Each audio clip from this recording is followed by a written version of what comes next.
Halo guys, welcome back again to my channel. Bersama saya Hansen di sini, dan seperti biasanya setiap harinya saya akan buatkan video seputar cryptocurrency. So bagi kalian yang tertarik seputar cryptocurrency, boleh aja langsung bantu saya like dan juga subscribe.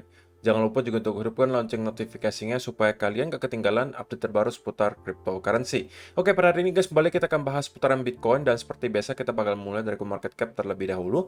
Per hari ini secara global market cap crypto berada di angka 1,03 triliun dolar atau naik sekitar 1,35%. Ya, kita melihat market sampai hari ini ternyata belum mau bergerak ya guys. Sepertinya masih menunggu sesuatu, dan bisa jadi hari Jumat ini kita akan melihat volatilitas lebih tinggi dari sekarang karena so far kita mendapatkan minggu yang cukup membosankan. Nah, Bitcoin sendiri di angka 21.500-an, Ethereum 1.675, BNB 296, XRP 0,34, Cardano 0,45, Solana 35, dan Dogecoin ada di urutan ke-10 dengan harga 0,068 dolar. So, per hari ini kita melihat market rata-rata dalam keadaan hijau, kenaikannya ranging antara 0, sekian persen hingga kurang lebih 3%. Top performernya adalah Ethereum guys, dengan kenaikan 1.607, naiknya 3,77% ke 1.675 dolar. So, itu adalah outlook sementara dari beberapa top coin yang ada. Sekarang kita masuk dulu ke beberapa berita dan data terbaru hari ini. Nah, yang pertama disebutkan di sini, Bitcoin bulls may win big as two key moving average prepare to cross. Jadi lagi-lagi guys, ada sebuah indikator yang dikatakan cukup akurat dalam memberikan sebuah sinyal beli.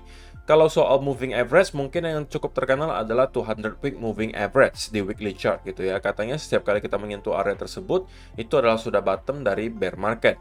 Tapi untuk cycle kali ini sepertinya berbeda ya guys, karena kita sudah sempat untuk breakdown beberapa minggu di bawah 200 week moving average. Nah, selain itu juga, menurut sang analis ada lagi nih guys, yaitu adalah perpaduan antara MA100 dan juga MA50 di weekly chart. Dan kali ini cara penggunaannya berbeda gitu. Kalau misalnya untuk yang ini, penggunaannya adalah untuk mengetahui area yang cukup baik untuk start melakukan akumulasi. Dan cara melihatnya seperti apa adalah setiap kali ketika MA50 itu crossing atau crossover ke bawah garis MA100, itu biasanya adalah saat-saat yang baik untuk start untuk membeli. Beberapa kali diantaranya adalah di sini. Kalau kalian perhatikan di tahun 2015 ketika kita mendapatkan crossover, itu adalah kurang lebih area bottom bear market pada saat itu. Sama juga yang terjadi di tahun 2019 ketika kita melihat crossover yang terjadi di MA100 dan 50 weekly chart, itu juga sudah kurang lebih menandai area bottom bear market. Tidak persis ya guys, tapi area bottom bear market. Oke. Kali ini kita juga akan mendapatkan hal yang sama terjadi. Walaupun kita belum benar-benar crossover guys, tapi kita juga sudah melihat MA50 sekarang kembali menyentuh MA100 juga. Oke. Dan lagi-lagi ini adalah salah satu indikator yang menunjukkan bahwa sepertinya sekarang sudah saat yang baik untuk start melakukan akumulasi. Sekali lagi guys, bukan all in ya, tapi start melakukan akumulasi. Karena dari berbagai indikator dan juga data on-chain yang sudah dipakai selama bertahun-tahun belakangan, rata-rata sudah menunjukkan antara satu dari kedua hal ini. Yang pertama, sudah berada di bottom, atau yang kedua sudah berada dekat di area bottom. Dan kita juga saya pribadi juga ada sering sampaikan guys, kalian jangan sampai terjebak untuk pengen menebak gitu ya, di mana persisnya bottomnya. Akan sangat sulit menurut saya. Cara yang lebih baik adalah kalian tentukan beberapa area key level yang menurut kalian sudah baik untuk start melakukan akumulasi.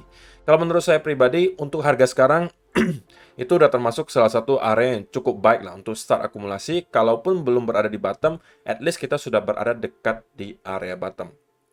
Dan itu juga yang saya percaya gitu ya. Ya kalaupun misalnya anggapan worst case scenario kita melihat Bitcoin sampai ke 15.000, 12.000, 10.000, ya kalian anggap saja itu sebagai diskon gitu ya. Dan kalian cukup melakukan dollar cost averaging hingga nanti kalian dapat harga rata-rata terbaik. Ya sudah, kalian tinggal patient saja, sabar sambil menunggu cycle berikutnya datang. Dan kalian ketika udah masuk lagi ke bull market, kalian sudah mempunyai exposure di market. Oke. Jadi itu adalah indikator yang pertama. Yang kedua juga dari segi PI atau Pi cycle orang sebutnya, itu juga sama ya guys. Ini udah pernah kita bahas juga di video beberapa minggu yang lalu, di mana Pi cycle juga katanya cukup akurat gitu guys dalam memberikan kita area untuk membeli. Nah, PieCycle juga kembali memberikan sinyal beli. Ini udah kita ketahui juga. Jadi saya hanya akan bahas sekilas saja. Ini adalah chart yang disampaikan oleh Miles J. Creative. Dia mengatakan big expansion on PieCycle top MAs. Getting back above the orange line is crucial for the bulls. Jadi katanya ini menurut si Miles J. Creative ya. Hal yang baik untuk dilakukan oleh Bitcoin kalau misalnya kita pengen melihat bull market kembali adalah kalau kita udah crossover lagi di atas garis orange di sini. Oke, terakhir kali kalau kalian perhatikan ketika kita crossover di atas area tersebut, ya kita sudah menandai bottom bear market pada saat itu. Terkecuali di tahun 2015 ya, kita melihat yang di sini beberapa kali kita sempat crossover tapi itu belum terlihat sebagai bottomnya. Tapi untuk percobaan kedua kalinya baru kita benar-benar berada di bottom bear market dan kita sudah menyelesaikan bear market pada saat itu. Jadi itu adalah kedua indikator yang sedikit banyak juga menunjukkan bahwa ya Bitcoin sekarang berada di area yang cukup under value gitu ya. Jadi itu adalah beberapa data dan berita dari artikel pertama tadi. Kemudian dari Glassnode disampaikan juga di sini Bitcoin long-term holder supply in loss remains near historical cycle highs with only 193 out of 4,421 trading days closing with the greater BTC denominated losses. Jadi chart di sini menunjukkan apa guys? Ini adalah menunjukkan jumlah pemegang jangka panjang Bitcoin yang berada dalam keadaan loss. Oke, yang dikategorikan sebagai long-term holder atau pemegang jangka panjang itu adalah yang sudah nge-hold lebih dari setahun. Dan typically ketika kita melihat angka long-term holder supply in loss-nya berada di area yang sangat tinggi, itu adalah biasanya saat-saat yang baik untuk start melakukan akumulasi juga. Kalau kalian perhatikan secara datanya, beberapa kali terakhir itu di sini, itu terjadi ketika kita melihat Black Swan event di tahun 2020, kemudian long-term holder supply in loss-nya spike ke area yang cukup tinggi dan ini adalah saat yang baik untuk buy. Sebelumnya juga sama ketika kita melihat di sini, ini juga adalah area yang baik untuk start melakukan akumulasi. Walaupun kalau kalian perhatikan ini sudah cukup tinggi ketika harga Bitcoin masih berada di pertengahan bear market di sini.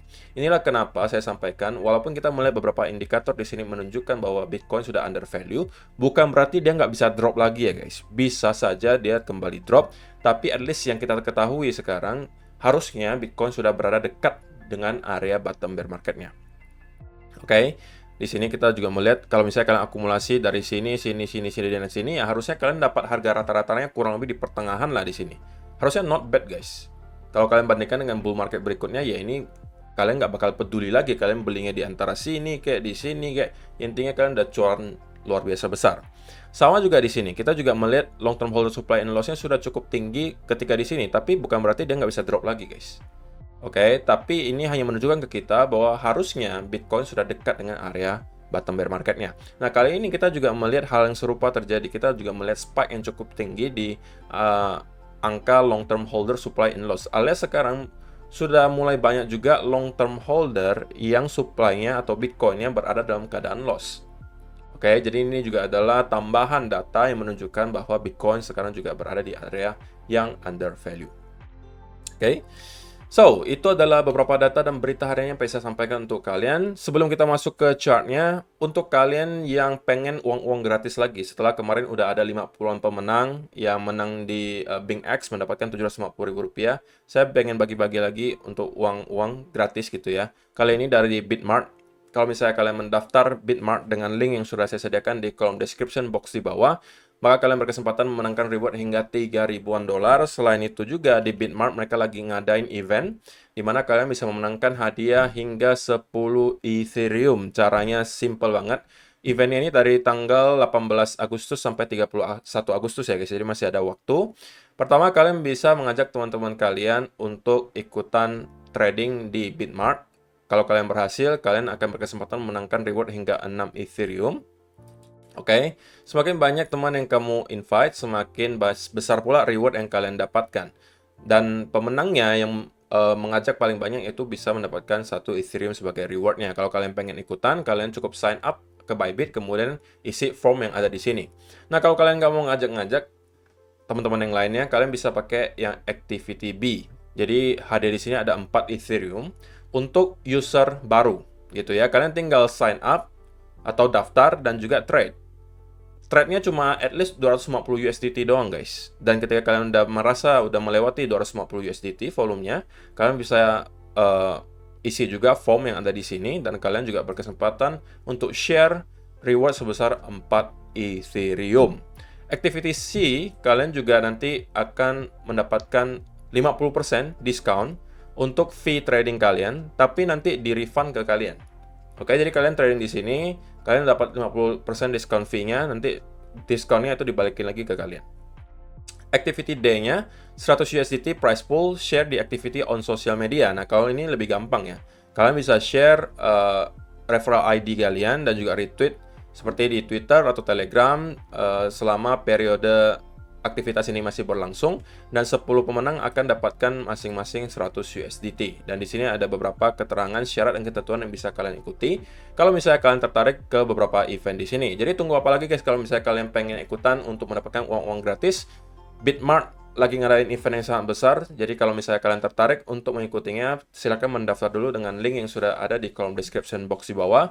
Bitmart salah satu kelebihannya adalah mereka mempunyai jumlah koin yang sangat amat banyak guys. Oke, jadi koin apapun yang nggak ada di exchange lain biasanya ada di Bitmart. Karena biasanya koin-koin yang masih kecil awalnya itu di list di Bitmart dulu. Oke, setelahnya baru ke exchange-exchange yang lebih besar. Tapi itulah salah satu kelebihannya. Kalian bisa beli banyak sekali macam token di Bitmart. Oke, jadi langsung aja klik link yang ada di kolom description box di bawah untuk mendaftar. Kalau bisa kalian pakai VPN ya guys supaya lebih aman. Oke. So, itu adalah beberapa data berita hari ini yang pengen saya sampaikan untuk kalian guys. Sekarang kita masuk ke chartnya Bitcoin. Dan kita langsung mulai aja dari 4-hour chart ya guys. Karena ya sebenarnya gimana ya. Kalau kita lakukan analisa teknikal hari ini sebenarnya masih sama saja dengan yang terjadi dengan hari kemarin dan juga 2 hari sebelumnya. Di mana kita masih melihat Bitcoin terus-menerus mencoba untuk mampu breakout dari area key level yang sudah kita highlight di sini antara 21.700 sampai 21.800-an, tapi sampai hari ini ternyata belum berhasil untuk melakukannya.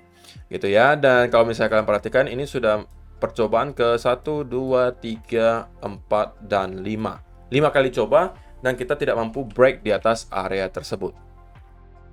Oke, nah kalau misalnya kita zoom in ke 1-hour chart, kita cek apa yang sedang terjadi, ya sama saja dengan video yang kemarin kita udah sampaikan gitu ya, dimana kita melihat Bitcoin cenderung hanya ranging saja di sekitaran area di sini guys. Oke, belum banyak yang bisa dilakukan kalau misalnya kalian merupakan seorang day trader atau swing trader. Oke, ini adalah saatnya menunggu di sidelines terlebih dahulu menurut saya pribadi. Dan kalau misalnya untuk setupnya masih sama dengan video yang kemarin saya sampaikan. Antara kalau misalnya kita mendapatkan breakout dari area key level di sini dan kemudian mendapatkan bullish continuation pattern, ini adalah chance bagi saya untuk start cari setup untuk long. Tapi kalau misalnya kita malah breakdown dari trend di sini dengan manner yang meyakinkan kemudian ada bearish continuation pattern, saya juga akan cari setup untuk short. Oke, jadi sesimpel itu guys. Kalau misalnya kita lihat dari tren sebelumnya, tentunya cenderung probability-nya lebih tinggi ke arah bearish gitu ya, karena kita sebelumnya mendapatkan bearish movement yang sangat impulsif. Oke, tapi bukan berarti kita nggak bisa mendapatkan koreksi yang lebih tinggi sebelum pada akhirnya kita mendapatkan drop berikutnya gitu ya. Jadi relief rally yang terjadi di sini, oke, relief rally yang akan kita lihat di sini antara kita langsung start naik dari sini, atau senario yang ketiga bisa jadi kita mendapatkan semacam seperti ini guys. Kita mendapatkan breakdown, oke, dari low di sini, tapi hanya untuk menjemput stop loss yang berada di sini. Dan kemudian kita di spike lagi ke atas. Dan kalau ini yang terjadi, saya juga sama. Saya juga akan cari setup untuk long. Oke, kalau ini yang terjadi. Dan kalau ini yang terjadi, chance-nya cukup besar menurut saya bahwa kita akan mendapatkan semacam push ke atas, minimal mungkin ke sekitaran area 22.700-an. Gitu ya. Jadi ini ada beberapa senario yang sedang saya antisipasi, tergantung nanti market kasih saya yang mana gitu ya. Jadi saya nggak perlu menerka-nerka habis ini bakal kemana. Yang penting market sudah buktikan ke saya dulu pengen yang mana gitu ya. Antara dia naik dulu ke sini, oke, ya sudah saya cari setup untuk long, atau dia kasih saya bearish continuation pattern, ya saya cari setup untuk short, atau senario ketiganya dia kasih kita fake out, kemudian ada semacam konsolidasi, dan ini juga chance bagi saya untuk start kembali masuk ke market juga. Oke, jadi beberapa skenario itu yang saya antisipasi sekarang. Jadi untuk sementara sama saja guys, karena volume juga masih kecil, saya rasa nggak make sense ya bagi saya untuk masuk trade sekarang. Jadi saya lebih memilih untuk wait and see terlebih dahulu. Sekali lagi ingat guys, kripto itu buka 24 jam selama 7 hari, nggak ada liburnya. Kalian nggak usah khawatir untuk ketinggalan setup, akan selalu ada setup berikutnya. Tidak harus setiap hari kalian berada di market. Ketika kalian belum confidence dengan setupnya, ketika market lagi volumenya kecil, dan kalian merasa perlu stay in the sideline dulu, ya sudah, lakukan itu. Tunggu saja dulu. Oke, jadi itu aja yang mau saya pesan hari ini. Terima kasih untuk kalian sudah menonton sampai selesai. Dan ya, kita bakalan ketemu lagi di video yang berikutnya. Bye-bye.